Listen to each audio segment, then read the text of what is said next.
Good day everyone, welcome to my vlog.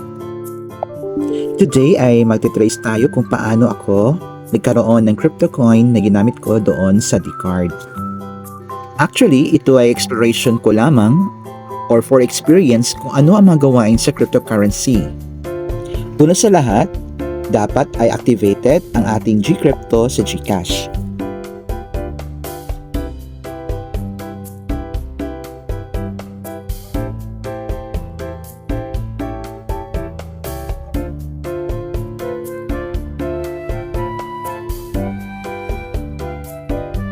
Ikalawa, nag-top up na tayo ng pera mula sa Gcash wallet patungo dito sa Gcrypto wallet.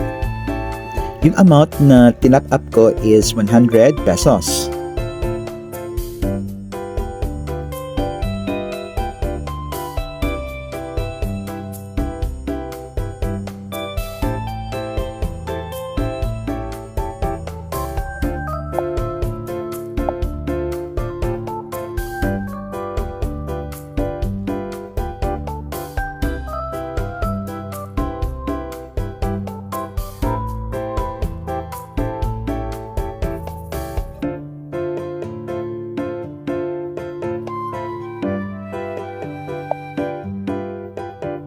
Now, pipili tayo ng crypto coin na angkop o nire-require ng Dcard.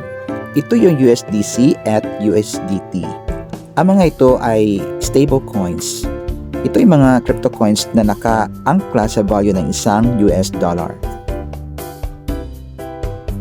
Ang pinili kong cryptocurrency ay ang USDC under ng network ng Solana.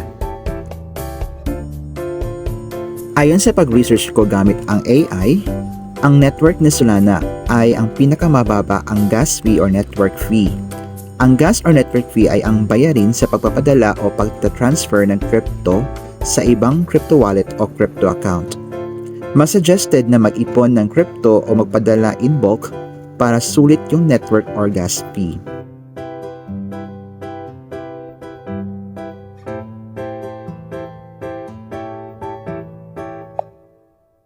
Ito na yung proseso sa pagbili ng USDC.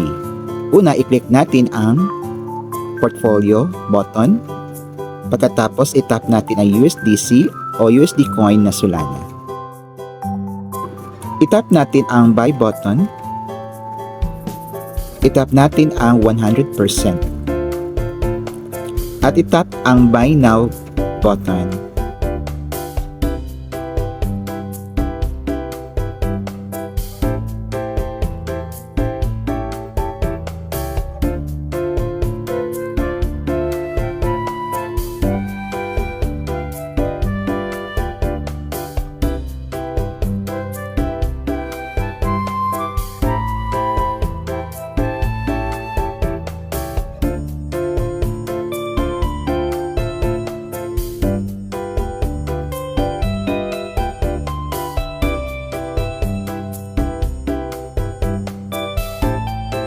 So successful ang pagbili natin ng USDC.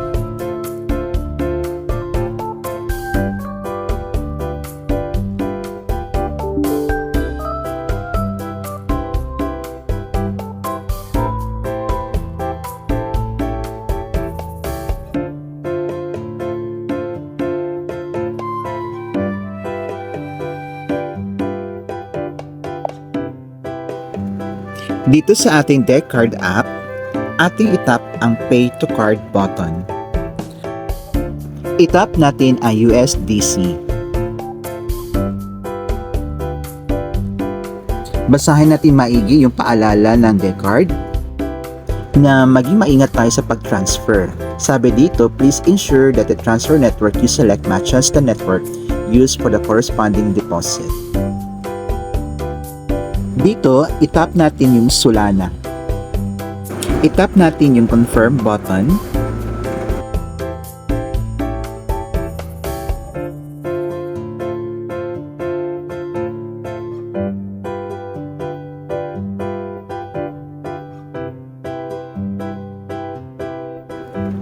Actually, meron tayong options sa pag-copy ng address. Either kopyahin yung parang URL o i-download ang QR code. I-tap natin yung copy button. Balik tayo dito sa Gcrypto. I-tap natin ang USDC Solana.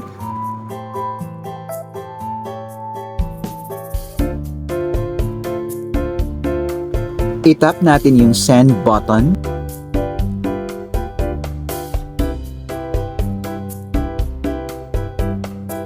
I-tap ang max.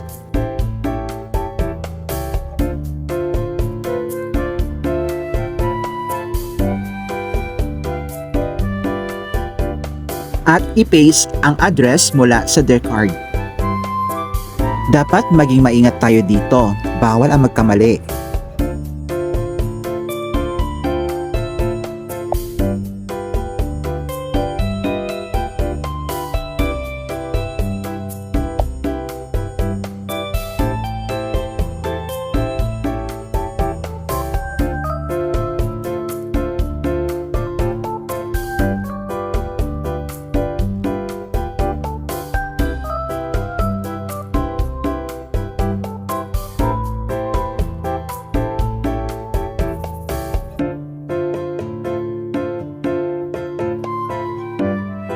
I-tap natin yung acceptance terms.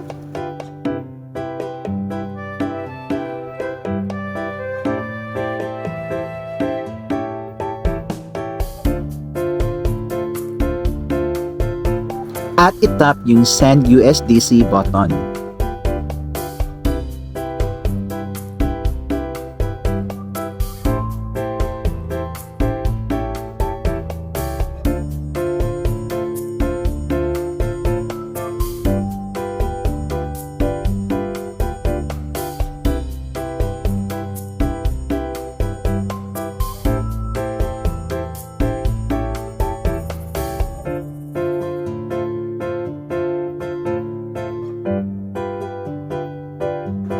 I-tap yung Send USDC SOL 1.4564.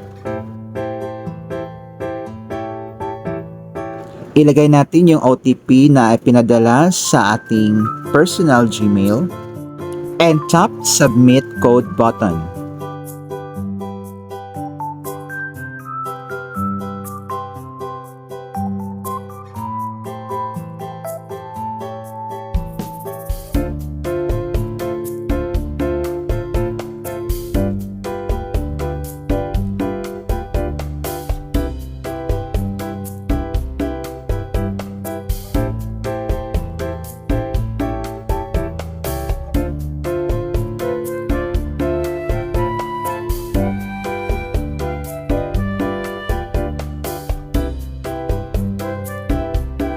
So mag-wait muna tayo ng ilang segundo o minuto.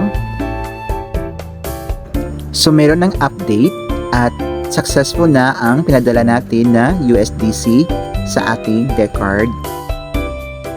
So ito yung mga emails na na-receive natin from Gcrypto. Dito ay na-receive natin yung mga pins and then mga updates regarding the transaction. Balik tayo sa Decard. Doon sa pending transaction, ang pay to card is processing na ibig sabihin ay may paparating na amount.